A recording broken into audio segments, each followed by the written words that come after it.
Next on the Spirit News Network, the mechanic verification program moves forward. An employee is appointed to a national quality board. And why would you want to build an airplane in your garage? We'll have those stories coming up on the Spirit Newsreel.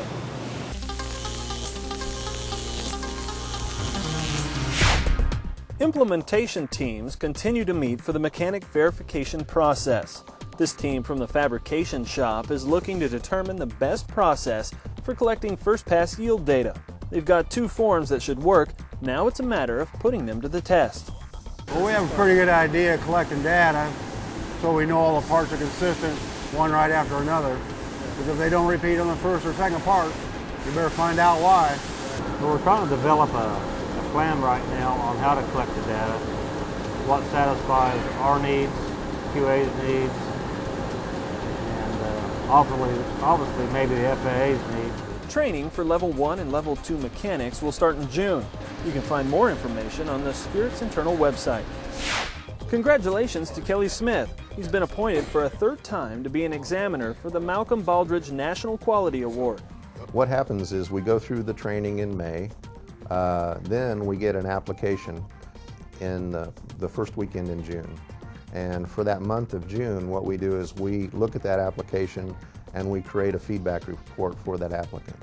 And in that feedback report, basically we identify strengths of what they're doing in their organization, and we identify opportunities for improvement. The Baldridge Award is the highest level of national recognition for performance that a U.S. organization can receive in quality.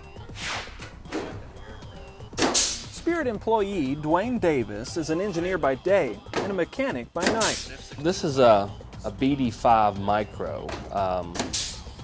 I saw one of these in a Popular Mechanics magazine that my dad had when I was 8. And I told my dad I wanted to have one of these things. Of course, they were, outrageously expensive, and we couldn't afford it. And my dad wasn't in aviation anyways, but I never forgot it. Recently, Davis purchased the airplane of his adolescent dreams, a BD-5. The experimental aircraft was developed in Newton by Jim Beatty and Burt Rutan back in the early 70s.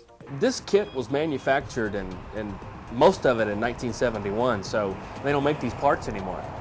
So a lot of the parts that I need, I have to make myself, which is kind of an issue because, as you can see, I don't have a whole lot of milling equipment or anything. So. Or a lot of experience. I've helped build a few airplanes, wooden airplanes, but this is really my first sheet metal experience that I've had to deal with, and it's a little more than I thought it was going to be. I've drilled a couple holes I wasn't supposed to drill, and it's a learning experience putting all this stuff together, frankly.